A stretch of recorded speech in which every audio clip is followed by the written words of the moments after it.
Teman-temanku,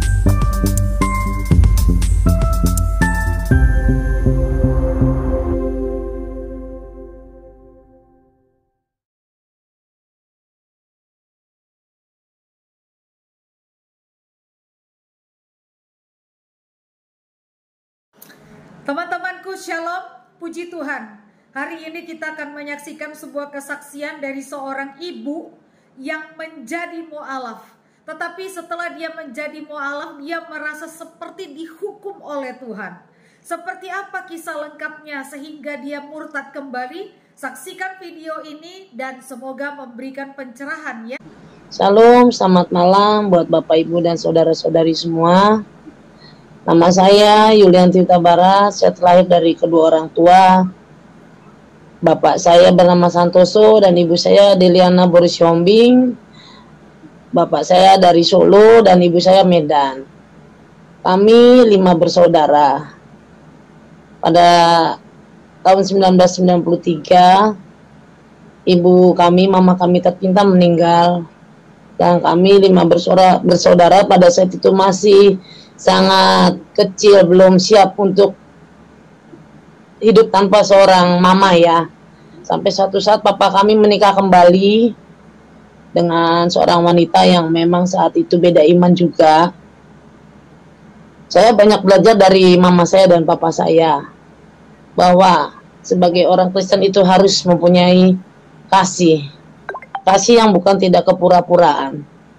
Sampai suatu saat beranjak saya dewasa, saya menjalin hubungan masa remaja itu, dan saya pun beda iman dengan seseorang laki-laki yang memang saat itu kami menjalin suatu hubungan semasanya anak remaja, sehingga kami memutuskan menikah pada tahun 1999.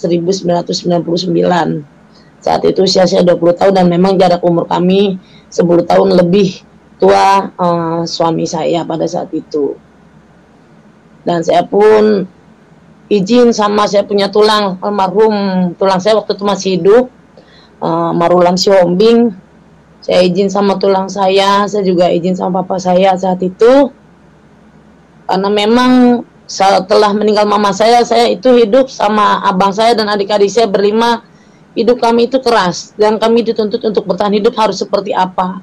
Karena mama kami mengajarkan kami untuk hidup harus siap gitu, tidak boleh meminta-minta atau seperti apa gitu. Jadi kalian harus bisa hidup apapun itu, kan bisa jalankan hidup itu, tidak boleh cengeng, tidak boleh minta-minta, kata mama saya semasa hidupnya. Memang dari kecil ibu saya, mama saya Deliana Boris Yombing itu sangat keras mendidik anak. Tapi saya mengambil kesimpulan dengan kerasnya yang dididik sama mama saya, ternyata ini hasil dari didikan keras mama saya, bahwa anak-anaknya berlima itu dibentuk mental yang benar-benar siap saat itu, sehingga kami berlima hidup hanya anak-anak saja. Karena setelah menikah papa saya pergi dan tidak pernah datang ke rumah dalam kurun waktu yang cukup lama. Tapi papa saya pernah bilang, perginya bapak bukan meninggalkan kalian, tapi demi menyelamatkan adik-adik kalian yang masih kecil. Karena pada saat itu papa saya menikah lagi dan punya anak dari ibu tiri saya. Anak-anaknya masih bayi dan masih kecil. Dan bapak saya cuma cukup berdoa pada malam hari, dia selalu bilang, Tuhan Yesus, jaga dan pelihara kelima anak saya, dimanapun, apapun kebutuhan anak saya, cukupkan kebutuhan mereka Tuhan. Mungkin memang raga papa saya tidak ada bersama saya dan adik-adik saya. Tapi doa papa saya itu setiap malam itu yang dia katakan buat saya sama adik-adik saya. Sampai saya memutuskan menikah pun papa saya bilang, yang menjalankan kamu, keputusan yang kamu ambil, itu juga keputusan kamu. Cuma satu pesan bapak, taatlah dan hormatlah kamu kepada suamimu, karena suami adalah imam buat hidupmu sampai ke depannya. Seperti itu. Bergumul berjalannya waktu, saat itu saya menjalankan kewajiban saya sebagai seorang istri yang memang sudah mengambil suatu keputusan ingin mengikuti keyakinan sang suami. apapun yang diberikan nasihat sama papa saya itu selalu saya ingat gitu. Saya diajarkan ilmu keyakinan yang ada di suami saya itu saya belajar dengan sendiri. Ya. Kurun waktu 17 tahun belajar ilmu agama itu sendiri. Dan selalu diingatkan sama teman-teman di sekitar saya. Terkadang teman-teman Nasrani saya pun kadang kalau ketemu selalu menyapa saya, apa kabar Yuli, sehat-sehat Kak, kakak pembina saya. Dan jauh sebelum itu saya juga dulu guru sekolah minggu di gereja Kristen GKP Efata Cakung. Nah, sampai hari ini saya masih jemaat di sana. Kurun waktu 17 tahun itu banyak pergumulan dalam kehidupan saya. Tapi saya selalu berusaha berprasangka baik sama Tuhan pada saat itu. Tapi di lain sisi, di dalam hati saya yang paling dalam saya berkata begini, Tuhan apakah ini hukuman saya? Tuhan kasih saya hukuman sehingga saya tidak ada damai sejahtera atau sukacita dalam kehidupan saya gitu loh. Memang yang saya lakukan apapun itu Tuhan buat berhasil saat itu.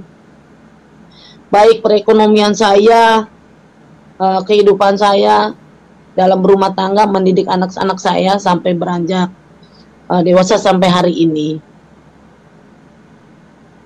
Dan itulah mungkin kebodohan saya, saking sayangnya saya sama seseorang sampai saya harus mengorbankan Tuhan saya. Yang saya dapat hanya saya hanya mendapatkan batin saya tidak merasa damai. Tidak ada damai sukacita saat itu. Selalu saya melakukan sesuatu yang menurut saya itu baik, tapi selalu salah di mata suami saya, gitu loh.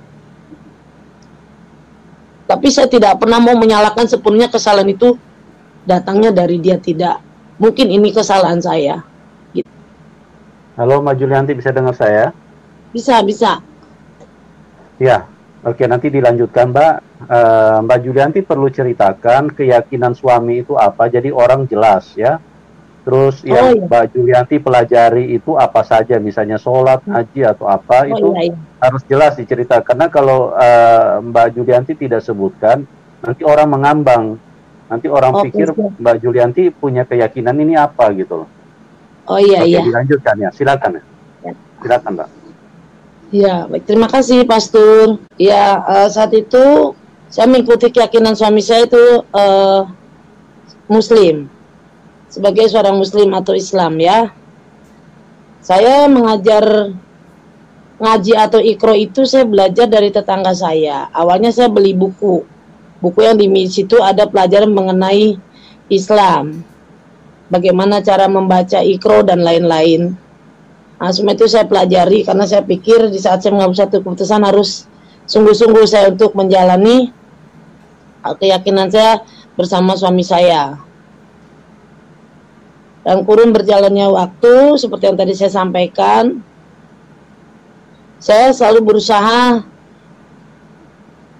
bahwa saya udah memberikan yang terbaik gitu buat suami saya, bahwa ini loh saya seorang istri, seorang muslimah, di mana saya juga sempat memakai hijab saat itu. Tapi ya jauh di dalam lubuk hati setiap ada pergumulan di dalam kehidupan rumah tangga saya itu tidak pernah selesai dengan baik. Tidak ada pemberesan baik dari pihak suami ataupun keluarga besar dari suami saya. Sampai hari ini pun tidak ada gitu. Dan dalam hati saya sampai bilang, apakah mungkin ini hukuman saya karena saya mengorbankan Tuhan saya buat orang yang saya sayang gitu. Saat itu bergumam seperti itu hati saya. Sampai kami konflik 2005 dan 2007. Kami sampai rujuk 2 kali, saat itu masih ada almarhum papa saya. Dan saat itu pun saya sempat dipisahkan juga sama anak-anak saya. Karena saya sudah bilang dari tahun itu, rujuk dan berapa kali rujuk, saya bilang saya mau kembali saja, saya bilang. Cuma saat itu anak saya masih kecil-kecil dan papa saya bilang, Tuhan Yesus lebih melihat hatimu nak. Duk Cahayu, Tuhan cuma melihat hatimu. Tuhan lebih melihat hati. Jadi kau harus minta kekuatan sama Tuhan. Mau seperti apa kehidupanmu ke depan bersama anak-anakmu. Itu yang disampaikan Bapak saya. Sampai berjalanlah waktu, anak saya lulus SD yang pertama masuk, anak saya yang pertama lulus SMP, anak kedua lulus SD. Berjenjanglah mereka berbarengan masuk SMA dan masuk SMP. Dan memang saat itu suami saya sudah tidak bekerja. Sampai suatu saat saya diberikan pekerjaan, diberikan kepercayaan kepada kawan saya saat itu yang bernama Mehwa. Saya disuruh mengolah dia punya cucian motor. Terus saya juga harus antar jemput anaknya sekolah. Saat itu saya, apapun saya kerjakan demi kebutuhan hidup anak-anak saya dan saya, gitu. Berjalanlah waktu seperti itu. Sampai suatu saat anak saya butuh biaya saat itu, sangat besar. Entah kenapa, sudah lama saya berjalan, saya anggap saya ini adalah sebuah seekor domba yang jalan sudah jauh dari kandang dombanya. Tapi Tuhan masih kasih saya bala tentara yang setiap titik saya, saat saya mau terpuruk, saya sudah pasrah dengan kehidupan saya saat itu. Ada saja gitu yang Tuhan kasih gitu. Pertolongan itu bukan sekedar hanya uang ya. Buat semua saudara-saudara yang pada hari ini mungkin melihat kesaksian saya, Tuhan kasih berkat bukan hanya uang. Saya diberikan teman yang baik saat itu, yang mau menopang saya, mengangkat saya dari keterpurukan hidup saya saat itu. Ditambah saya waktu itu pasnya habis operasi karena saya ada miom, sampai saya tidak bisa melakukan pekerja apapun. 3 bulan saya bed rest di rumah, tidak melakukan aktivitas. Teman gereja saya datang ke rumah, teman sekolah saya datang ke rumah. Terlepas yang Nasrani ataupun yang tidak Nasrani, mereka memberikan saya kekuatan moral. Karena memang terus terang saat itu saya sudah pasrah. Tuhan, saya dalam hati saya sudah nggak sanggup gitu. Saya nggak sanggup. Kalau saya untuk hidup susah materi saya bisa terima, saya bisa cari. Tapi kalau susah batin saya dan pikiran saya nggak sanggup, saya bilang saat itu.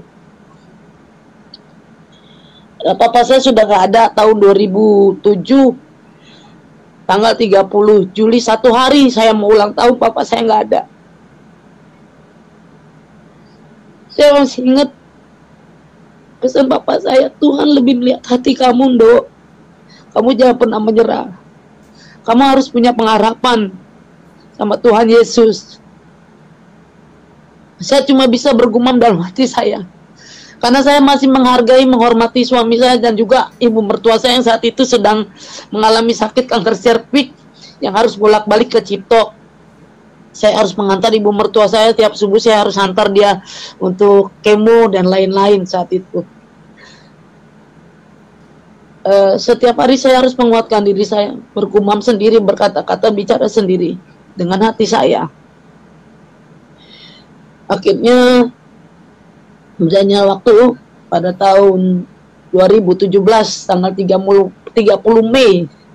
Itu pas hari ulang tahun anak saya yang pertama. Nama anak saya Selina Putri Aulia, genap usia dia pada saat itu sweet 17. Pokoknya intinya selama 17 tahun pergumulan hidup saya itu beraneka ragam. Sampai masalah perekonomian dan lain-lain itu, dan sampai perlakuan keluarga besar dari suami saya yang sangat tidak memanusiakan saya. Gitu ya. Tapi saya selalu ingat kalau kasih itu harus benar-benar mengasihi. Saya anak acuan saya mengasihi saat itu, mengasihi dan mengasihi. Kalau mengasihinya saya menjadikan diri saya bodoh, itu sangatlah sangat tidak baik buat kehidupan saya ke depan. Sementara saya harus menguatkan diri saya saat itu. Akhirnya setelah banyak pergumulan itu, saya izin sama suami saya saat itu pada malam hari, habis maghrib lah, jam-jam setengah 7, jam 7, saya bilang sama suami saya, Pak, saya mau ngomong sama kamu. Ngomong apa? Kata dia. Saya minta izin saat itu sama suami saya bilang, Pak, aku sebelumnya mohon maaf, mungkin aku belum bisa menjadi seorang istri yang baik, belum bisa menjadi seorang istri muslimah yang jauh lebih baik. Karena saat itu saya tidak pernah dituntun atau dibimbing selama 17 tahun itu, tidak. Sampai saya bisa mengaji dan lain itu saya diajarin sama tetangga samping rumah saya. Namanya, saya biasa manggilnya Mama Iip. Jadi saya bilang baik-baik, saya izin. Aku mohon maaf sebelumnya tanpa mengurangi rasa hormat aku sebagai seorang istri. Aku ingin kembali ke gereja, Pak. Izinin saya ya. Saya selama ini tidak pernah menuntut apapun. Saya tidak menuntut materi atau tidak menuntut sesuatu yang memang kamu harus istimewakan saya sampai hari ini, tidak.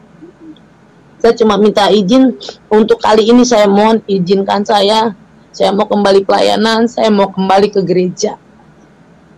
Saat itu dia tidak bisa menerima. Gak bisa begitu katanya. Kalau kayak gitu sama aja kita hidup satu rumah, beda iman, beda keyakinan, beda agama, namanya sama aja, itu jinah. Kalau kamu maunya seperti itu, aku nggak akan mau tahu kehidupan kamu dan anak-anak, baik makannya atau apapun, aku nggak akan mau tahu. Saat itu saya tidak marah, karena saat saya mau izin sama suami saya, jauh sebelum hari itu saya berdoa. Saya bilang sama Tuhan, lagu pujian yang saat itu saya cuma bisa mengingat lagu Aku tak dapat jalan sendiri, Tuhan, biarlah aku. Saat itu malam hari, tengah malam, setiap tengah malam anak saya tidur, saya baca Alkitab di dalam kamar, saya kunci pintu kamar sambil saya menyanyikan lagu pujian itu. Akhirnya sampailah pada malam itu 30 Mei 2017 jam 7 malam saya sampaikan sama suami saya, papanya anak-anak, dan dia tidak menerima itu. Setelah kejadian itu dia keluar dari rumah kontrakan, dia bawa bajunya semua. Saya tidak pernah mengusir suami saya, sampai hari ini saya tidak pernah mengusir. Dia selalu setiap ada permasalahan pasti dia pergi meninggalkan rumah. Nah, saya tinggal akhirnya cuma bertiga sama anak saya di rumah kontrakan itu. Saya bilang sama suami saya saat itu, nggak apa-apa kalau kamu memang tidak mau tahu dengan kebutuhan saya sama anak-anak, tapi Tuhan saya lebih berkuasa buat hidup saya dan matinya saya, dan juga anak-anak saya. Pasti Tuhan cukupkan kebutuhan saya dan anak-anak saya. Kamu nggak usah khawatir, saya jamin itu, dan saya tidak akan meminta apapun sama kamu kalau memang itu kemauan kamu.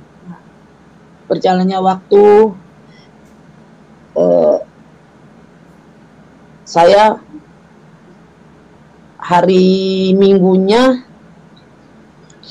mau berangkat ke gereja, dan pada malam hari itu anak saya nangis dan sangat terpukul. Saya tahu anak saya yang perempuan ini, saya berusia 17 tahun, harusnya hari baik saya, hari istimewa saya, sweet 17 saya. Kenapa Tuhan kasih hadiah perpisahan orang tua saya? Nah, itu bukan hal mudah buat anak saya, buat Selina Putri Aulia anak saya. Dia tahu betul apa yang saya alami, karena saya suka curhat sama anak saya itu kan. Sampai saya bilang malam itu, kakak, Abib, mama minta maaf.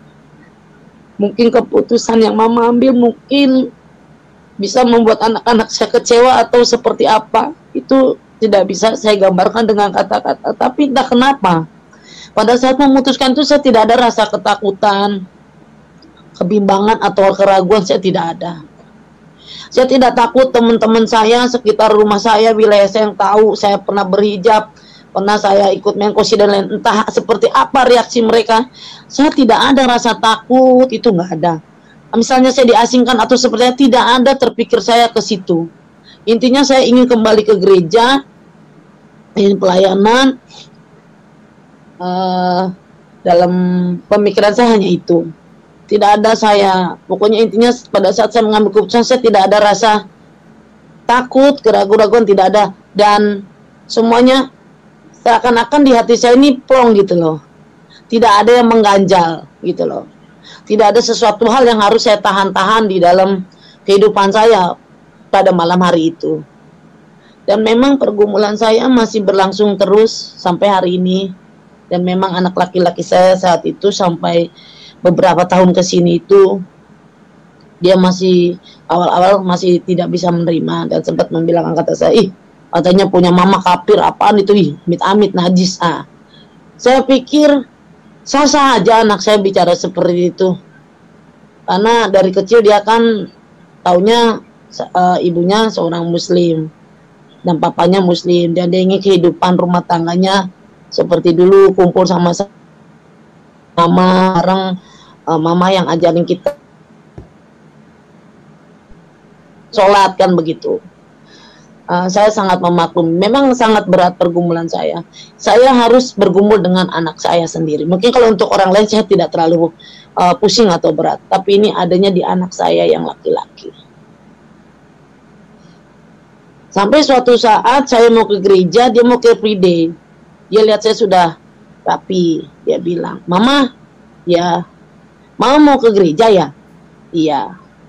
"Abang mau pinjam motor, Ma. Abang mau ke Free Day," katanya. "Iya, boleh, pakai." "Mama ke gereja jam berapa?" "Ibadah Mama jam 9. "Ya udah, kalau gitu nanti Abang anterin, tapi Abang nanti pakai lagi motornya." "Ya udah, tapi jangan terlambat ya, Bang. Mama nanti jam 9, minimal jam setengah 9 sudah jalan dari rumah." "Ya udah, ntar Abang anterin." Saat anak saya bicara seperti itu, buat saya sudah suatu buat saya udah suatu hal yang sangat baik gitu. Sedikit banyak dia lama-kelamaan sudah mulai mau ada keinginan untuk mengantar saya ke gereja saat itu. Akhirnya diantar ke gereja.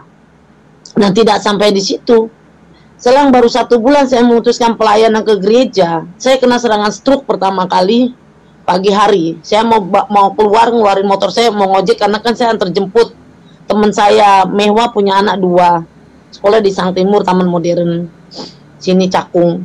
Saya mau antar, saya bangun, mau keluar, mau tiba-tiba kaki saya lemas, saya jatuh, dan kaki saya yang kiri itu kayak lemes dan nyeret gitu loh. Saya nggak bisa bangun saat itu, dan kebetulan ada kawan saya namanya Kak Rio Rita Lolo. Kak Rio Lolo saat itu memang pas kebetulan beliau tinggal di rumah saya. Beliau yang membantu saya saat itu sampai saya tertidur nggak bisa bangun, sampai Mehwa pun teman saya kaget gitu. "Kenapa Butet?" katanya. Saya memang sehari-hari dipanggilnya Butet.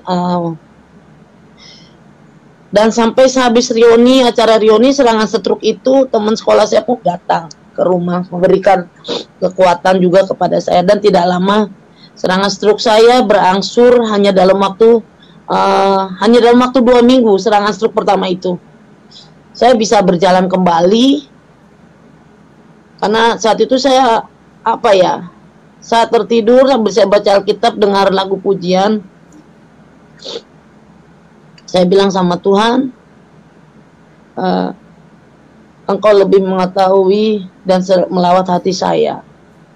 Saya tidak mau terpuruk dengan keadaan itu. Berikan saya pengharapan yang baru, hati yang baru, hidup yang baru bersama anak-anak saya. Saya yakin saya sembuh. Tuhan pasti kasih saya sembuh dari sakit ini. Karena anak-anak saya masih butuh saya. Saya bilang saat itu sama Tuhan, tolong saya Tuhan. Saya tidak mau sakit lama-lama. Saya bilang, puji Tuhan hanya 2 minggu. Saya tiap pagi hanya berjemur di matahari, sambil saya mengimani bahwa Tuhan saya sehat, saya sembuh Tuhan. Angkat sakit penyakit yang ada di tubuh saya Tuhan. Saya bilang, hanya dalam waktu 2 minggu. Sampai saya datang lagi ke rumah sakit Persahabatan saat itu, dan diperiksa, dan dokter pun kaget saat itu. Ibu sudah bisa jalan, mulut ibu sudah tidak menyon katanya. Saya pikir saya masih ingat juga lagu hati yang gembira itu adalah obat. Ya, memang nyata hati yang gembira adalah obat. Jadi saya harus bisa berdamai dengan keadaan saya saat itu. Saya tidak boleh terpuruk lama-lama. Saya kembali lagi menjalankan aktivitasnya seperti biasa. Ini saya bicara mukjizat yang saya alami, yang Tuhan berikan dalam kehidupan saya. Sampai suatu saat anak saya butuh biaya, yang SMK. Saya telepon abang saya yang dokter Marsada. Saya bilang, "Bang, aku lagi bingung buat masalah sekolah, biaya sekolah anakku, Selina." "Emang kenapa, Dik?" "Aku harus bayar sekian juta." Abang saya bilang, "Kenapa kamu nggak ke balai kota? Emang ada apa, Bang, di balai kota?" Aku bilang, "Kamu datang, ini hari terakhir Bapak Basuki Cahayapurnama dia bertugas. Coba kamu datang ke sana, bawa anakmu, surat-suratnya, tunggakan sekolah sama KJP anakmu, kenapa tidak ada terdaftar atau seperti apa. Coba kamu bawa. Besok hari terakhir Bapak Basuki Cahayapurnama tugas di balai kota." Akhirnya pagi-pagi saya naik kereta, saya dampingin anak saya naik kereta, turun di gondang dia, saya jalan kaki dari gondang dia sampai ke balai kota saat itu. Itu kalau nggak salah bulan antara April atau Mei lah, saya lupa tahunnya. Anak saya pun sampai begini, "Mama, emang boleh kita datang ke balai kota?" "Berdoa aja sayang, kalau emang Tuhan berkenan dan mengizinkan kita masuk. Memang kalau Tuhan tuntun langkah kita, pasti Tuhan kasih kemudahan buat biaya sekolah kakak." Saya bilang gitu. Akhirnya saya ketemu dengan Ibu Ida. Nggak taunya Bu Ida itu tinggalnya nggak jauh di Rusun Pulau Gebang. Dan belum lama pun saya masih ketemu dengan beliau. Langsung saya diarahkan ke Bu Ida, saya kasih berkas anak-anak saya. Dari situ saya diarahkan lagi ke apartemen Juanda. Saya naik kereta lagi nyambung. Saat itu langsung saya bertemu dengan timnya Pak Basuki Cahayapurnama. Saya di situ diwawancarai sehari-hari, "Bu, pekerjaannya apa?" Saya bilang, "Saya cuma tukang ojek." Saya bilang. Anak saya pun ikut tidak ke dalam, saya wawancara. Akhirnya saya serahkan berkas anak saya, nama sekolah dan lain-lain. Kebetulan anak saya sekolah di SMK Dharma Paramita di Kuanjung Menteng. Dan memang saat itu saya menjalaninya ya dengan keadaan tenang, tidak panik atau khawatir yang berlebihan. Dulu itu saya selalu berpikir panik, khawatir dengan kebutuhan saya setiap hari. Aduh, besok anak saya makan apa ya? Aku duit tinggal sekian. Tapi pada saat itu saya tenang gitu. Sampai saya tidak ada kesedihan. Saya selalu kata anak saya, "Mama kok sekarang jarang marah-marah ya? Kok Mama sekarang jarang ini ya?" Saya bilang, "Ya kan Mama sudah mengambil suatu keputusan yang Mama ambil itu bukan semata-mata memutuskan sesuatu hal yang mudah gitu. Masih banyak pertimbangan." Ya disitulah kita sebagai manusia harus mempunyai prinsip hidup dan komitmen yang baik.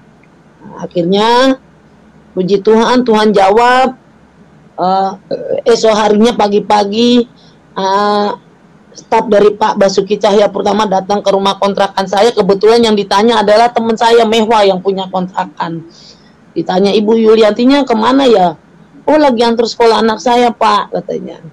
Akhirnya nggak lama saya nyampe, habis nganter saya balik lagi ke rumah. Ditanya ke ibu, keadaan ibu seperti apa, ngojek ibu sebulan berapa, anak ibu berapa. Saya sampaikan. Puji Tuhan, selang 2 minggu atau 3 minggu, pihak dari Pak Basuki Cahayapurnama itu datang ke sekolah dan membayarkan tunggakan anak saya, kalau nggak salah waktu hampir 5 juta. Puji Tuhan, tidak berhenti di situ, bergumul lagi saya. Karena bebarengan anak saya, satu kelulusan, yang satu SMK lulus, yang SMP masuk SMK. 1 minggu mau ajaran baru, saya baru dapat uang. Saya datang ke sekolahan, untuk anak saya nomor 2, dia masuk STM, yang SMK lulus, masuklah yang lulus SMP ini ke STM. Saya datang ke sekolah, saya menghadap kepala sekolah atau pihak pendaftaran, saya bayar hanya separuhnya. Saat itu pendaftaran hampir 6 juta. Saya cuma punya uang saat itu 4 juta. Saat itu saya pinjam dari adik saya. Karena kan saya baru selesai, kakaknya yang sekolah, lulusan. Saya pinjam ke adik saya saat itu. Puji Tuhan, sampai hari ini Tuhan cukupkan kebutuhan saya. Sampai saya kena serangan stroke lagi tahun 2019 bulan November. 2019 November tanggal 26 November itu lebih parah dari sebelumnya. Karena habis saya aktivitas ngojek, masuk kamar, saat itu saya mau ketemu dengan calon besan saya karena anak saya sudah bertemu dengan jodohnya, mau membicarakan persiapan pernikahan anak saya. Tiba-tiba saya lemas, saya tiduran, tahu-tahu mulut saya menyon lagi. Sampai saya bilang ke bule saya untuk buatkan saya teh panas. Hampir setengah bulan saya di rumah sakit. Setengah bulan di rumah sakit, dan keputusan dari dokter, hasil pemeriksaan semua, saya mengidap sakit autoimun. Yang memang bisa sewaktu-waktu saya lemas atau kaki kesemutan atau tangan merasa baal. Saat itu kan karena saya ngojek, akhirnya tidak diperbolehkan naik kendaraan sendiri. Sepulang saya di rumah sakit, dokter bilang ibu tidak boleh lagi aktivitas di atas motor sendiri. Ibu harus diantar, kemana-mana harus diantar. Awal-awal saya kemana-mana diantar. Tapi saat orang yang antar saya tidak ada, saya kan bingung juga saat itu. Saya bilang lagi sama Tuhan, Tuhan, berani bawa motor sendiri. Walaupun terkadang suka lemas di bagian tubuh saya sebelah kanan ini dari pundak ke bawah. Kalau udah lemas seperti itu mau nggak mau saya harus berhenti. Saya berhenti kadang di halte atau di warung-warung yang ada warkopnya, saya konsumsi teh manis panas. Hanya itu yang bisa kasih kekuatan saya kalau saya sudah lemas di jalan. Nah, bergumulnya waktu, saya jalan aktivitas seperti biasa. Dan memang anak saya sampai hari ini yang laki-laki itu kadang-kadang pembicaranya masih agak seperti, dia sangat mempunyai akar kepahitan terhadap saya. Dia selalu berpikir mama penyebabnya, mama yang penyebabnya semua ini mama. Sehingga tidak ada lagi kehidupan keluarga kecil yang dulu abang dapat. Sampai anak saya keluar dari rumah tidak mau tinggal sama saya sampai hari ini. Tapi dalam doa saya selalu bilang sama Tuhan, dimanapun anak saya berada, buat Fatwa Habib Al-Hamzah, jaga pelihara dia Tuhan. Aku yakin dan percaya aku akan selalu menjaganya.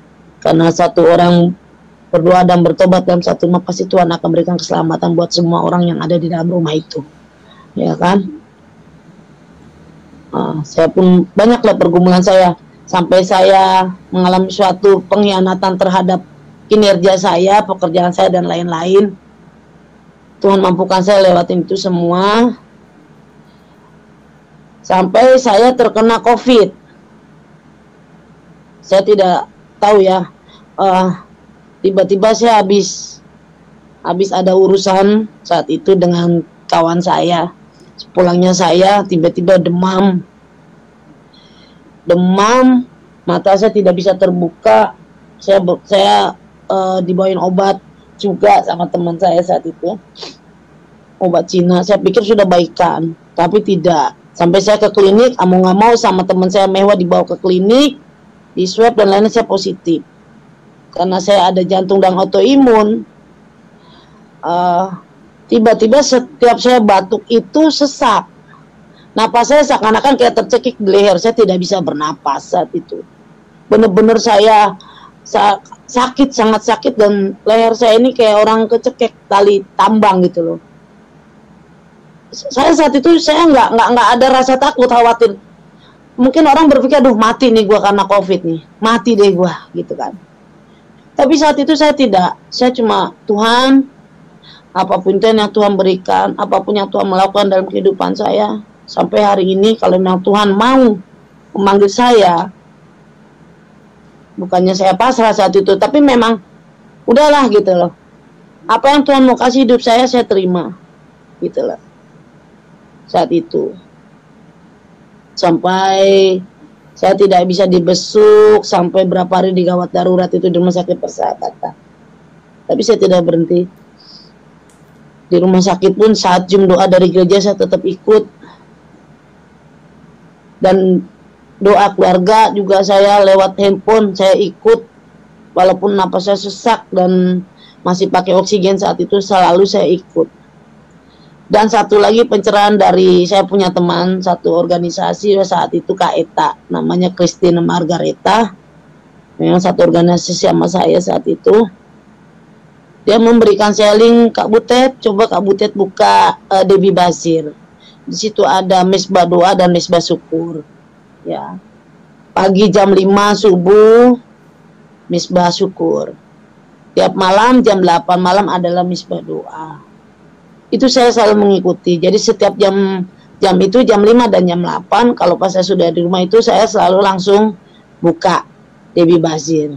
Banyak ayat-ayat firman Tuhan yang diberikan oleh Debbie Basir di situ menguatkan saya dan memulihkan hati saya sampai hari ini.